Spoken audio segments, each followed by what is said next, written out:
Assalamualaikum warahmatullahi wabarakatuh. Perkenalkan, nama saya Siti Fatimah Siregar, Prodi Pendidikan Kimia, NPM 20130006. Di sini saya akan menjelaskan sedikit tentang faktor-faktor yang mempengaruhi laju reaksi untuk memenuhi tugas kimia ICT. Langsung saja ke pembahasan. Pengertian laju reaksi. Laju reaksi adalah perubahan konsentrasi reaktan atau produk per satuan waktu. Besaran laju reaksi dilihat dari ukuran cepat, lambatnya suatu reaksi kimia. Laju reaksi mempunyai satuan M atau S atau molar per detik. Laju reaksi atau kecepatan reaksi menyatakan bahwa banyaknya reaksi kimia yang berlangsung per satuan waktu. Laju reaksi yang menyatakan molaritas zat terlarut dalam reaksi yang dihasilkan tiap detik reaksi. Perkaratan besi merupakan contoh reaksi kimia lambat yang dapat berlangsung selama beberapa tahun. Sedangkan peledakan mesiu atau kembang api adalah contoh reaksi yang cepat. Pada sebagai besar reaksi, laju reaksi akan semakin berkurang seiring dengan berlangsungnya reaksi. Laju reaksi dipelajari oleh cabang ilmu kimia yang disebut kinetika kimia. Kemudian, faktor-faktor yang mempengaruhi laju reaksi. Ada beberapa faktor yang mempengaruhi laju reaksi. Berikut adalah penjelasan keempat faktor tersebut. 1. Suhu.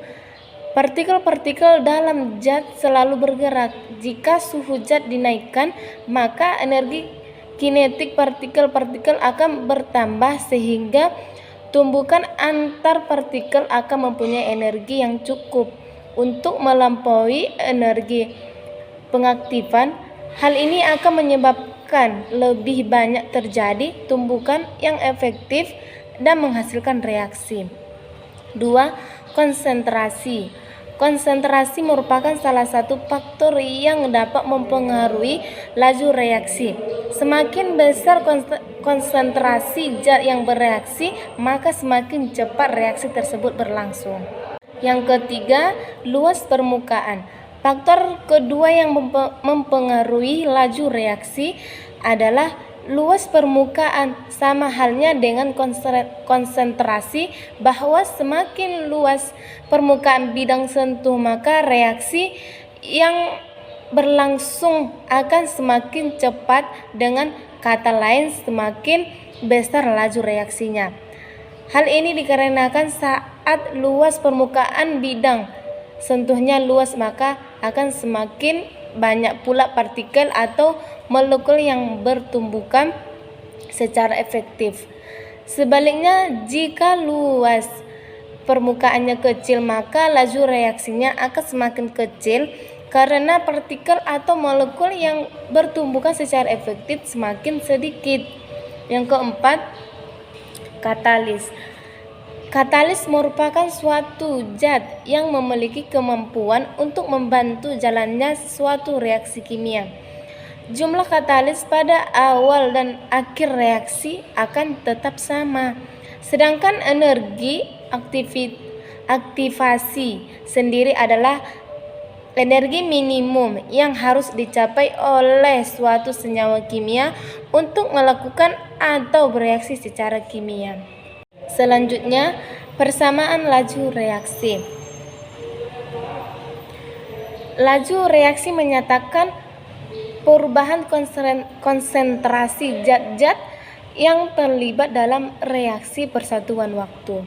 Hubungan antara laju reaksi secara keseluruhan dalam suatu reaksi dan konsentrasi zat-zat yang terlibat dalam reaksi dapat dituliskan dalam bentuk persamaan laju reaksi. Persamaan laju reaksi ini hanya dapat dinyatakan berdasarkan data hasil percobaan dan tidak dapat dituliskan hanya dari persamaan reaksi. Berdasarkan data tersebut, order reaksi dan konstanta laju reaksi atau K dapat ditentukan. Persamaan laju reaksi ini ditentukan berdasarkan konsentrasi awal setiap zat dipangkatkan orde reaksinya. Berikut contoh persamaan reaksi. P kecil A besar tambah Q kecil B besar, R kecil C besar tambah S kecil D besar.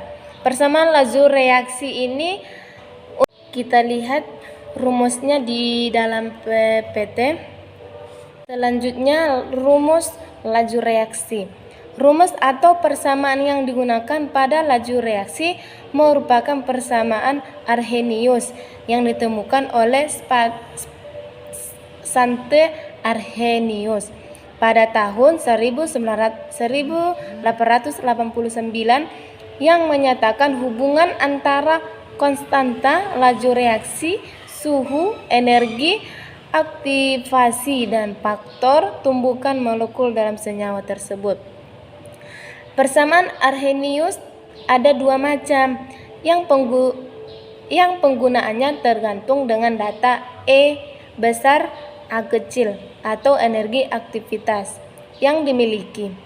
Adapun persamaan adalah di mana K sama dengan konstanta laju reaksi, A faktor tumbukan atau konstanta faktor eksponensial yang berkaitan dengan frekuensi tumbukan partikel.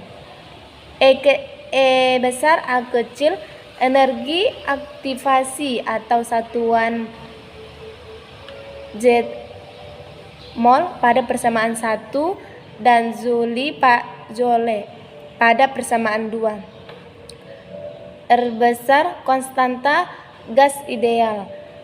K besar B kecil adalah konstanta Boltzmann. Sekian dari penjelasan saya, kurang dan lebihnya saya mohon maaf. Jika ada kata-kata saya kurang jelas, saya mohon maaf. Saya akhiri dengan salam. Wassalamualaikum warahmatullahi wabarakatuh.